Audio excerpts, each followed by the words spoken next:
Le Conseil des ministres s'est réuni ce lundi 26 novembre 2018 au Palais du Peuple, sous la très haute autorité de son Excellence M. Denis Sassou Nguesso, Président de la République, chef de l'État. 3 affaires étaient inscrites à l'ordre du jour, à savoir un projet de décret au titre du ministère de la fonction publique, de la réforme de l'État, du travail et de la sécurité sociale. Un projet de décret au titre du ministère des Affaires foncières et du domaine public, chargé des relations avec le Parlement. Enfin, une communication au titre du ministère de la fonction publique, de la réforme de l'État, du travail et de la sécurité sociale. Il convient de placer dans leur perspective globale les affaires soumises à la discussion du Conseil des ministres. En effet, les pouvoirs publics, sous l'impulsion du Président de la République, poursuivent le long et lent travail de mise en œuvre du projet de société sur la base duquel le chef de l'État a bénéficié de la confiance des Congolaises et Congolais, à savoir la marche vers le développement. Il en va ainsi de la prise en compte des spécificités des métiers du cadre de l'éducation nationale. Particularisme qui justifie la mise en place d'un statut dérogatoire. Il en va de même encore de la poursuite de la remise en ordre du secteur sensible des affaires foncières, facteur de paix sociale quand il est bien administré, mais potentiel creuset de conflit lorsque les intérêts particuliers dominent le bien de tous et contrarient l'intérêt général. Il en va de même enfin du renforcement de l'efficacité de la fonction publique d'État par la maîtrise accrue de ses effectifs, telle qu'elle doit découler du recensement physique de ces agences civiles. Après ce propos liminaire, entrons à présent dans le détail des textes et affaires examinés lors du Conseil des ministres de ce jour, lundi 26 novembre 2018. Ministère de la fonction publique, de la réforme de l'État, du travail et de la sécurité sociale. Projet de décret portant statut particulier des agents du cadre de l'éducation nationale. Invité à prendre la parole par le Président de la République, M. Firmin Ayessa, vice-premier ministre en charge de la fonction publique, de la réforme de l'État, du travail et de la sécurité sociale, a précisé aux membres du Conseil des ministres que le projet soumis à leur examen était proposé en application de la loi numéro 021-89 du 14 novembre 1989 portant refonte du statut général de la fonction publique tel que modifié par les lois numéro 14-2007 du 25 juillet 2007 et 21-2010 du 30 décembre 2010. L'élaboration du présent projet de décret a été un exemple réussi du travail mené par le ministère de la fonction publique et les départements en charge des enseignements, et ce, en étroite concertation avec les partenaires sociaux du secteur. Il apparaît que les agents du cadre de l'éducation nationale sont actuellement régis par des dispositions réglementaires devenues pour la plupart caduques après la promulgation de la loi numéro 021-89 du 14 novembre 1989, susmentionnée. En effet, ces textes réglementaires pris entre les années 1964 et 1974 ne pouvaient par définition prendre en compte l'évolution de la classification catégorielle des agents civils de l'État ainsi que le relèvement des niveaux de qualification résultant de l'introduction du système LMD, à savoir licence, master, doctorat. D'autre part, il convient de noter que le décret numéro 2006-90 du 9 mars 2006 visant les indemnités et primes spécifiques accordées aux enseignants ne prenait en compte que certains aspects des avantages particuliers du cadre de l'éducation nationale. Ainsi, le présent projet de statut particulier doit permettre la prise en compte par la création de nouveaux corps des personnels spécifiques ou techniques nécessaires à l'accomplissement des tâches pédagogiques. On peut citer les conseillers d'orientation, les informaticiens, bibliothécaires, archivistes, documentalistes, laborantins, etc. La revalorisation de la fonction enseignante grâce à de meilleures conditions de travail et un traitement attractif afin d'empêcher la transhumance de ces agents vers d'autres secteurs d'activité. L'augmentation du niveau de formation et l'amélioration des conditions de recyclage des enseignants. Enfin, l'amélioration des conditions de travail, jusqu'ici souvent, hélas, détériorées. Le projet de décret portant statut particulier s'articule donc autour de dispositions générales qui consacrent une nouvelle classification des personnels de l'éducation nationale, à savoir le personnel enseignant, le personnel administratif et économique de l'éducation nationale, le personnel de l'inspection des services de l'éducation nationale, le personnel de l'orientation scolaire et professionnelle, enfin, le personnel technique de l'éducation nationale. Les conditions de diplôme, de recrutement interne et externe des personnels, ainsi que celles des concours internes, sont également reprécisées. Le projet de statut apporte par ailleurs des innovations quant aux droits, indemnités, primes et avantages particuliers. Ainsi, sont ajoutés aux indemnités et primes fixées par le décret numéro 2006-90 du 9 mars 2006, précité, les nouvelles primes et indemnités ci-après. Primes de salissure, primes de surveillance et de correction des évaluations, primes d'encadrement de stage, primes de formation pédagogique, primes de recherche, primes de suivi psychologique, enfin, primes de technicité. Autre innovation majeure du projet de statut particulier, les enseignants nouvellement recrutés auront l'obligation de pratiquer leur art au moins 5 ans dans leur premier département d'affectation, en dehors de Brazzaville et Pointe-Noire, ce qui permettra de limiter les déficits en personnel enseignant à l'intérieur de notre pays. Le Conseil des ministres a relevé, pour s'en féliciter, que les échanges constructifs entre les pouvoirs publics et les partenaires sociaux concernés ont permis, pour la première fois depuis près de 45 ans, des avancées importantes en matière de reconnaissance et de valorisation de la profession enseignante. Après examen et discussion, le Conseil des ministres a adopté le projet de décret portant statut particulier des agents du cadre de l'éducation nationale. Ministère des Affaires foncières et du domaine public, chargé des relations avec le Parlement. Projet de décret fixant les attributions, la composition et le fonctionnement de la Commission nationale de reconnaissance des terres coutumières. Prenant à son tour la parole, M. Pierre Mabiala, ministre des Affaires foncières et du domaine public, chargé des relations avec le Parlement, a précisé aux membres du Conseil des ministres que la loi numéro 21-2018 du 13 juin 2018 fixant les règles d'occupation et d'acquisition des terres et terrains prescrit que la commission chargée de donner tout son contenu à ce texte devra être rendue opérationnelle par décret pris en Conseil des ministres. Outil nécessaire à la bonne gouvernance foncière, ainsi qu'à la consolidation des recettes d'origine foncière. La commission en objet devra faciliter l'accès des acteurs économiques à des terres sécurisées, organiser les conditions de la constitution de réserves foncières par l'État en vue de l'affectation à titre gracieux par celui-ci de terres à la réalisation de projets de développement économique et social. Présidé par le ministre en charge des affaires foncières et composé notamment des préfets de département, des présidents des conseils départementaux et municipaux, des sous-préfets, des administrateurs maires, des maires des communautés urbaines, des procureurs de la République, des lieux de situation des terres à reconnaître, la commission est saisie sur requête du mandataire de chaque famille terrienne concernée dans la période comprise chaque année entre le 2 janvier et le 2 février. Elle peut également être saisie par l'État à titre exceptionnel en cas de réalisation d'un projet d'intérêt général urgent. Au terme de la procédure, la reconnaissance des terres coutumières concernées est prononcée par arrêté du ministre en charge des affaires foncières, et ce, dans les 45 jours qui suivent la saisine. Cet acte réglementaire valant alors autorisation d'immatriculation des terres coutumières ainsi reconnues par l'État.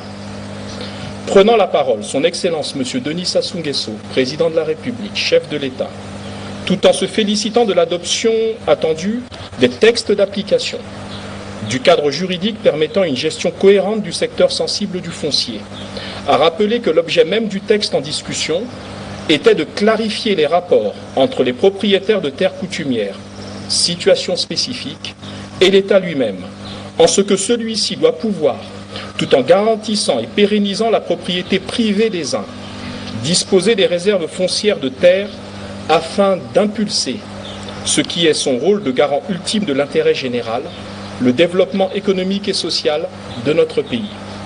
Après examen et discussion, le Conseil des ministres a adopté le projet de décret fixant les attributions, la composition et le fonctionnement de la Commission nationale de reconnaissance des terres coutumières.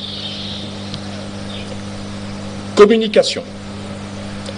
Rapport relatif au recensement physique des agents civils de l'État.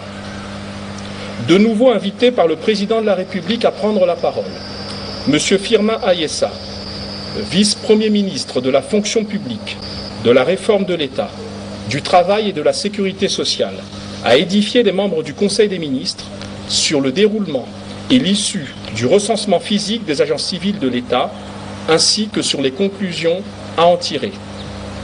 Lancé officiellement le 31 octobre 2016 par le Premier ministre chef du gouvernement, le recensement a été réalisé sur l'ensemble du territoire national et dans les missions diplomatiques et consulaires du Congo à l'étranger. Il avait entre autres pour objectifs principaux, premièrement, la maîtrise des effectifs des agents civils de l'État pour assurer la rationalisation des profils et une meilleure répartition technique et géographique des personnels dans le but de promouvoir des services publics de qualité. Deuxièmement, la maîtrise de la masse salariale. Troisième objectif, la maîtrise statistique, tant quantitative que qualitative, des agents civils, afin de donner à l'État des outils utiles à la gestion des personnels et d'améliorer l'efficacité de son action. Autre objectif, la mise en place d'une administration moderne et performante au service du développement ainsi que des besoins des usagers.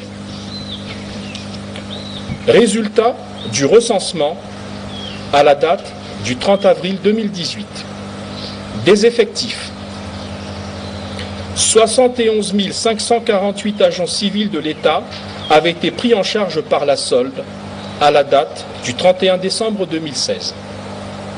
64 156 agents civils ont été recensés au 1er juin 2017.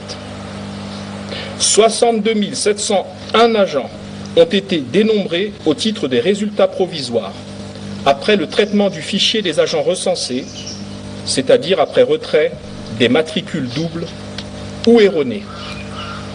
La confrontation entre l'effectif initial des agents payés à la solde et celui de 62 701 agents dénombrés lors du recensement a permis de dégager un nombre de 8 847 agents qui ne se sont pas présentés au recensement. Parmi ces agents qui ne se sont pas présentés, on comptait 6 399 agents civils de l'État, dont 673 en activité, 4 525 agents non identifiés à leur poste de travail et 1 201 agents retraités, décédés ou en double emploi. L'incidence financière des agents non identifiés s'élève à ce stade à 1 183 455 382 francs CFA. Autre statistique, 2448 agents non gérés par la fonction publique, c'est-à-dire des hautes personnalités politiques, responsables administratifs non fonctionnaires, magistrats, auditeurs de justice et agents du personnel local des ambassades du Congo à l'étranger. À la date du 30 avril 2018, il est compté et dénombré 61 868 agents civils de l'État qui ont été dûment identifiés à l'issue des opérations d'assainissement, des résultats provisoires et du traitement des réclamations. 1842 agents ont été admis à faire valoir leurs droits à la retraite au cours de la période d'avril à octobre 2018. Ainsi, leur retranchement porte donc les effectifs à 60 026 agents civils de l'État en activité à la date du 1er novembre 2018. Je répète, leur retranchement porte donc les effectifs à 60 026 agents civils de l'État en activité à la date du 1er novembre 2018. 738 agents sur ce total seront admis à faire valoir leur droit à la retraite en novembre et décembre 2018, ce qui portera les effectifs à 59 288 agents civils de l'État en activité à la date du 1er janvier 2019. Je répète, ce qui portera les effectifs à 59 288 agents civils de l'État en activité à la date du 1er janvier 2019. Deuxièmement, des constats qualitatifs. Le recensement a permis de constater, tout d'abord, que la fonction publique congolaise s'approche de manière heureuse d'une prise en compte paritaire du genre. Ainsi, la proportion d'agents civils se répartit à 51% pour les hommes contre 49% pour les femmes, avec une tendance affirmée à la féminisation accrue dans l'avenir, compte tenu de départs à la retraite qui concerneront davantage les agents de sexe masculin. Deuxième constat qualitatif, une répartition inéquitable des effectifs, laquelle se traduit par des zones de forte concentration en ressources humaines, Brazzaville et Pointe-Noire, et des zones très faiblement pourvues d'agents publics, d'agents de l'État, à l'intérieur du pays, où le déficit en personnel a favorisé le recours aux bénévoles, notamment dans l'enseignement et la santé.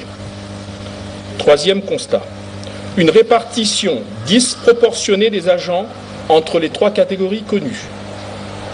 Catégorie 1, les cadres supérieurs, 37% des effectifs. Catégorie 2, cadre moyen, 59% des effectifs. Catégorie 3, agents subalternes, 4% seulement.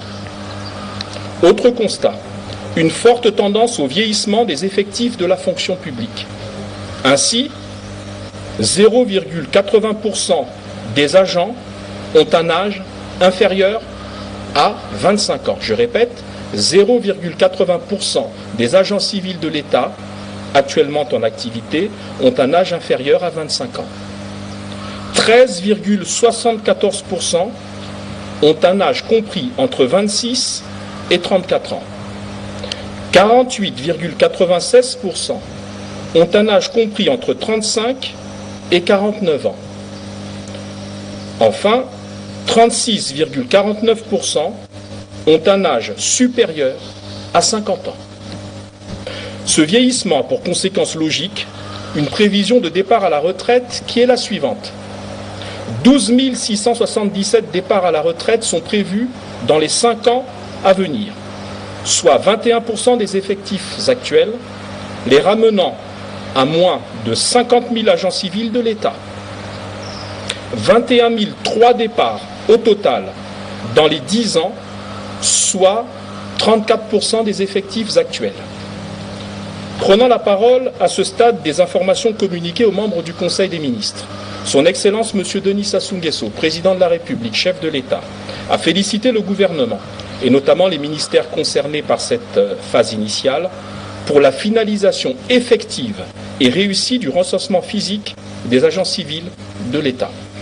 Le chef de l'État a invité le Conseil des ministres à prendre acte de toutes les données objectives mises à sa disposition et a instruit le gouvernement sur la base des statistiques produites ce jour par le vice-premier ministre de la fonction publique à prendre en compte dans la gestion prévisionnelle des emplois dans la fonction publique ces données démographiques et qualitatives afin d'assurer la modernisation, la féminisation accrue et le rajeunissement de l'administration publique, levier essentiel d'action pour l'État lui-même.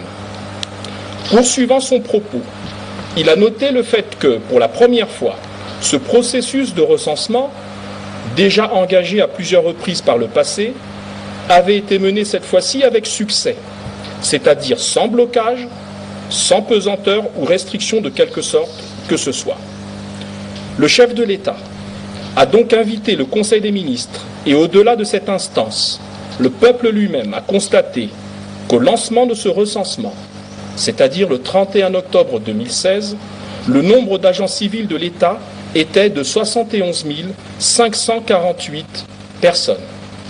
Il relève ainsi qu'à la date du 1er janvier 2019, ce nombre sera désormais de 59 288 agents. Le président de la République a ajouté que ce processus nécessaire d'assainissement s'était déroulé dans la rigueur, sans arbitraire d'aucune sorte et dans le respect des droits de tous et de chacun. Aussi, le chef de l'État a instruit le gouvernement de poursuivre avec la même volonté politique affirmée le processus de remise en ordre de l'administration publique, en s'attaquant, comme il a déjà commencé à le faire, à l'occasion de cette première phase, aux comportements irréguliers et frauduleux, ainsi mis à jour.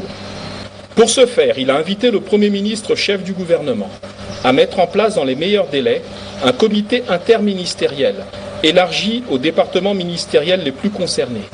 Comité qui sera chargé de la consolidation des acquis du présent processus de recensement soumis à l'examen du Conseil des ministres, ainsi qu'à la prise en compte des implications en termes de gestion des données numériques et mener la mise en œuvre des réformes et mesures correctives préconisées par le rapport synthèse présenté ce jour par le vice-premier ministre en charge de la fonction publique. Dans ce contexte et face à l'ampleur des irrégularités constatées, le Conseil des ministres a invité le gouvernement à poursuivre la mise en œuvre des actions déjà engagées et à mener à bien sans faiblesse, mais sans arbitraire, les 16 mesures identifiées par le rapport soumis à son examen. Ces mesures sont notamment le retrait systématique des primes et indemnités spécifiques indûment perçues par certains agents civils de l'État, le retrait systématique des indemnités de fonction indûment perçues par certains agents pour des fonctions qu'ils n'exercent pas ou plus, l'abaissement de grade, de catégorie, d'échelle et d'échelon des agents surclassés abusivement et qui perçoivent des salaires sur la base de faux éléments de classification. À cet égard, des ordres de recettes seront pris à l'encontre des auteurs de ces fraudes, et ce, pour trop perçus. Il s'agit encore du retrait de toutes les primes et indemnités payées à tort aux agents placés irrégulièrement en rapprochement de leurs conjoints à l'étranger et leur mise en position de disponibilité d'office, conformément aux dispositions de l'article 150 de la loi numéro 021-89 du 14 novembre 1989 portant refonte du statut général de la fonction publique. Sur la base de l'exécution sans faille de ces mesures, le Conseil des ministres table sur une incidence financière de 305 841 932 francs CFA. Les pouvoirs publics devront également consigner sur un compte spécial de contrôle des salaires des agents qui ne se sont pas présentés au recensement et qui n'ont pas été identifiés à leur poste de travail. Engager les procédures de révocation sans droit à pension des agents recrutés ou reclassés sur la base de faux diplômes, et ce, conformément aux dispositions de l'article 295 de la loi numéro 021-89 précitée, avec engagement de poursuite pénale. De faire procéder à l'annulation pure et simple des faux textes de recrutement ou de promotion en attendant la mise en place d'un processus d'authentification des textes de recrutement et de promotion ainsi que d'authentification des diplômes. Il s'agit encore d'ordonner la mise en position de détachement d'office des agents qui exercent simultanément dans un établissement public, et ce, conformément aux dispositions de la loi numéro 021-89 précitée. De faire procéder à la révocation avec droit à pension pour abandon de poste de travail des agents exerçant simultanément dans le secteur privé. De procéder à la régularisation de la situation de certains agents régulièrement recrutés et en attente de prise en charge par la solde. Plus globalement, les pouvoirs publics devront intensifier les contrôles de présence par la mise en place d'un dispositif de veille, faire tenir régulièrement les conseils de discipline afin que soient prononcées des sanctions à vocation dissuasive, mettre en place un fichier unique fonction publique solde sur la base de la plateforme informatique du ministère en charge de la fonction publique, et ce, dans le cadre de la finalisation du projet de système intégré de gestion des ressources humaines de l'État, SIGRE en sigle, lequel projet vise la gestion automatisée des carrières administratives des agents civils de l'État. Enfin, de procéder par les voies appropriées à l'évaluation périodique des agents civils de l'État et s'assurer de la tenue régulière des commissions administratives paritaires pour une meilleure gestion des carrières administratives. Enfin, le gouvernement devra s'atteler à la mise en œuvre des réformes nécessaires. Il s'agit notamment de procéder à l'enrôlement biométrique systématique des agents recensés. Cet enrôlement sera une étape essentielle pour garantir la fiabilisation des résultats obtenus. Les travaux préparatoires de ce projet sont en cours de réalisation. De procéder ensuite, ou parallèlement, à l'interconnexion des différentes administrations publiques. Cette interconnexion vise la mise en place de systèmes automatiques d'échange de données en temps réel. Enfin, d'élaborer un répertoire interministériel des métiers, des emplois et des compétences, RIMEC en sigle. Cette étape prévoit l'identification, la définition et la qualification des emplois et des compétences en vue de développer l'approche métier dans la fonction publique congolaise. Après cet échange complet de vues sur le rapport présenté par le vice-premier ministre, le Conseil des ministres a invité les ministères concernés à lui rendre régulièrement compte de l'état d'avancement de ce dossier fondamental dans le processus de renforcement des capacités de réforme et de modernisation de l'État en République du Congo. Cette affaire entérinée, M. Clément Mwamba, Premier ministre chef du gouvernement, a informé le Conseil des ministres d'une excellente nouvelle, à savoir la reprise effective du trafic ferroviaire marchandises du chemin de fer Congo-Océan, CFCO en sigle, attendu pour début décembre 2018. Il a ajouté qu'un premier train de marchandises est attendu à Brazzaville le mercredi 28 novembre 2018, soit dans 48 heures, arrivée qui coïncidera symboliquement avec la célébration du 60e anniversaire de la proclamation de la République du Congo. Le Conseil des ministres a pris bonne note de cette nouvelle.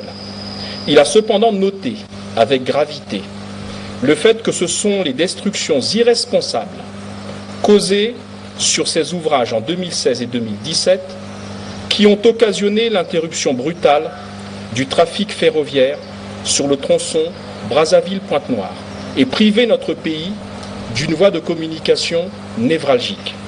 Ces destructions ont obligé les pouvoirs publics, dans un moment de difficultés financières connues de tous et de chacun, à reconstruire à grands frais les infrastructures concernées. Pour l'information des contribuables que vous êtes, le Conseil des ministres note que la réhabilitation des 3 ponts détruits, tous situés entre les localités de Kinkembo et Lulombo, dans le département du Poul, vous a coûté 1,9 milliard de francs CFA. Le Conseil des ministres espère ainsi que cette renaissance du CFCO, qui coïncide symboliquement avec l'anniversaire de notre République, sera définitive et nous fera collectivement méditer sur le sens du bien public et celui de la patrie, sentiments qui doivent constamment nous animer. Plus rien n'étant à l'ordre du jour, le président de la République a alors levé la séance. Commencée à 10 heures, la réunion du Conseil des ministres a pris fin à 13h30.